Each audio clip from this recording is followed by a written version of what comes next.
Olá, a IC Brasil recebe hoje Mailson da Nóbrega, economista, sócio da Tendências Consultoria e ex-ministro da Fazenda. Dr. Mailson, muito obrigado.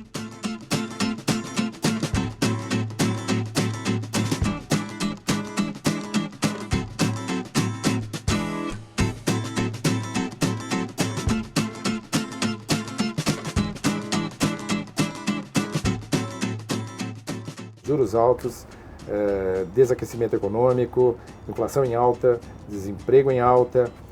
Existe já, nesse momento, alguma luz no final deste longo túnel ou ainda essa tempestade perfeita vai demorar mais um pouquinho para se dissipar? Eu acho que vai demorar um pouco. Provavelmente nós estamos vivendo o pior momento desse período, que for o primeiro trimestre e agora o segundo trimestre. Provavelmente, a menos que o Brasil perca o grau de investimento, porque vai mudar tudo para pior, no quarto trimestre a situação começa a estabilizar e tende a ficar estabilizada com pequeno crescimento, pequena recessão em 2016. Agora o senhor fala em grau de investimento. A percepção sua e da Tendência Consultoria é de que esse risco ele é grande nessa altura, nesse final de julho? Não, eu diria que o risco aumentou muito nos últimos dias, a partir da percepção de que o governo não tem condições de levar adiante o ajuste fiscal que havia prometido. Mesmo que as pessoas percebam que isso não derivou de um aumento de gastos, não derivou de uma culpa do ministro da Fazenda, de um desleixo da equipe econômica, a realidade mostra que o país corre o risco de ter uma dinâmica desfavorável na relação entre a sua dívida pública e o PIB, sinalizando o risco de um calote, digamos assim, né? Então, por isso, a perda do grau de investimento ficou mais possível. Não é provável, mas é possível. Evidentemente, isso não vai acontecer da noite para o dia, o governo ainda tem condições de reagir, mas esse risco começou a estar nas contas do mercado financeiro, das pessoas que decidem investir, na avaliação geral do país. Já está sendo precificado de alguma maneira esse processo? Esse é o termo correto, está sendo precificado pelos mercados, tanto assim que nesse momento que nós estamos vivendo, o mercado vive 2, 3 dias de muita ansiedade, a bolsa caindo, o dólar subindo, né? São sinais desse desconforto, dessa baixa perspectiva de que tenhamos uma normalidade na questão da dívida nos próximos anos. Qual o pior e o melhor cenários possíveis para o Brasil em 2016 e 2017? Olha, o pior cenário possível é perder o grau de investimento, porque isso teria um impacto gigantesco, negativo, a fuga de capitais, o dólar dispararia, a inflação ficaria mais pressionada, a atividade econômica desaceleraria por uma queda adicional da confiança. E o melhor cenário é preservar o grau de investimento. Então, nesse cenário, nós teríamos uma economia que teria vivido o pior, né? Não teremos uma queda de 1,5%, 2%, como deve ser este ano. A inflação despencaria, como tudo indica que vai acontecer, de 9% para 5,5%. Né? Quais os setores que o senhor imagina teriam melhores condições de puxar esse crescimento, essa retomada? Eu diria que no curto prazo, o setor que mais vai puxar a economia é o setor exportador, porque a desvalorização cambial, ela abre muitas oportunidades de exportação, diminui a importação, né? E isso gera demanda para os produtos brasileiros, né? Eu diria que outro que pode começar a se recuperar é o comércio lá para 2017, né? Mas em 2016, o setor mais assim, destacado que pode se recuperar é o setor exportador. Olhando em perspectiva, eu me lembro que quando o senhor era ministro da Fazenda, o senhor usava muito a comunicação a seu favor. Então, conversava com jornalistas, explicando,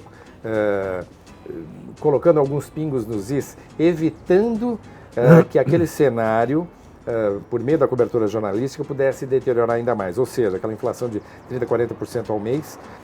O senhor colocava isso em perspectiva, mostrando aos jornalistas que eles deviam ser minimamente cautelosos na cobertura do tema para não realimentar por meio da atividade jornalística, por meio de expectativas criadas, realimentar o processo inflacionário. Pergunto, o senhor acha que falta comunicação por parte do governo nesse momento para tentar colocar alguns pingos nos is, para tentar controlar expectativas ainda mais negativas? Eu diria que não, e a situação de hoje é muito melhor do que naquela que eu vivi. Naquela época era um governo em fim de mandato, um presidente liquidado, quase liquidado politicamente, a campanha presidencial estava na rua, todos eram contra o Sarney, inclusive o candidato do PMDB, e a equipe econômica restavam dois instrumentos só. Era usar a taxa de juros para evitar uma fuga de capitais, tanto para o exterior como para ativos reais, e segundo, exerceu influência sobre as expectativas. E naquela hora foi fundamental ter uma relação profissional de alta confiança recíproca entre as autoridades do Ministério da Fazenda e a imprensa. Aí isso implicava conversa com editores, disponibilidade para falar com jornalistas a qualquer momento, não apenas o ministro, mas sua equipe, né? E eu acho que hoje isso é considerado em algumas escolas até um case, né? A maneira como nós lidamos com a imprensa naquela época. Hoje eu diria que com a imprensa tendo amadurecido, ficou sofisticada, livre, independente, competitiva. Certo? Hoje eu acho que não é a falta de comunicação, né? O problema hoje maior é de liderança. Nós temos uma presidente da República de baixa capacidade de liderar, baixa capacidade de articular-se, de mobilizar a opinião pública e a classe política, e isso termina gerando um noticiário que afeta adicionalmente as expectativas, mas não porque a imprensa está inventando, é porque a imprensa traduz para o seu grande público consumidor de informação a realidade, infelizmente, do Brasil de hoje.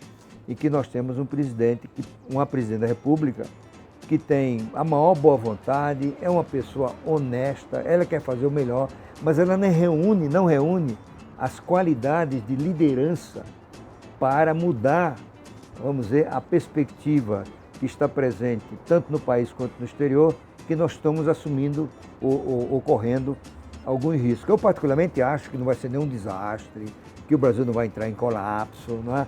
Porque nós temos instituições sólidas que permitem detectar o problema, forçar uma solução. A Dilma é uma própria demonstração disso aí, né? Ao trazer o Joaquim Levy para o Ministério da Fazenda, não foi um sinal de que ela tinha se tornado ortodoxa ou neoliberal. Foi um instinto de sobrevivência e a pressão das instituições, do mercado, da imprensa, da classe média, dos formadores de opinião que a fez dar um cavalo de pau, digamos assim, na política econômica.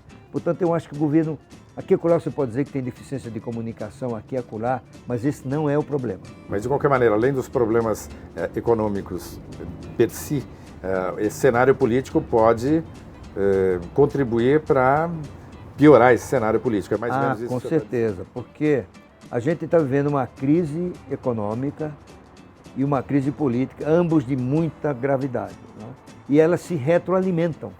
Não é? A má notícia no campo político, por exemplo, não consegue gerar um superávit primário razoável. Isso gera uma perda de confiança que pode implicar uma queda da atividade econômica, um aumento do desemprego, que termina influenciando a popularidade da presidente, que diminui a sua capacidade de articulação, forma um ciclo vicioso, não é? Essa associação de duas crises de grande magnitude. Uma última pergunta. Se o senhor tivesse sentado hoje na cadeira do ministro Joaquim Levy, quais seriam as suas prioridades? Olha, eu não faria muito diferente do que ele está fazendo, mas hoje especificamente eu estaria trabalhando arduamente para apresentar ao país um programa fiscal crível para o restante do governo da presidente Dilma, capaz de evitar que o Brasil perca o grau de investimento. Porque o risco de o Brasil perder o grau de investimento e de suas consequências desastrosas para a economia e a sociedade está localizado na questão fiscal e na capacidade que o governo tenha de manter um nível sustentável entre a dívida e o PIB, ou seja, preservar a capacidade de pagar a dívida, não chegar à situação que chegou a Grécia, por exemplo, né, que está no limiar de um calote. Aliás, já deu, né, no FMI, deixou de pagar uma dívida com o Banco Central Europeu e assim por diante.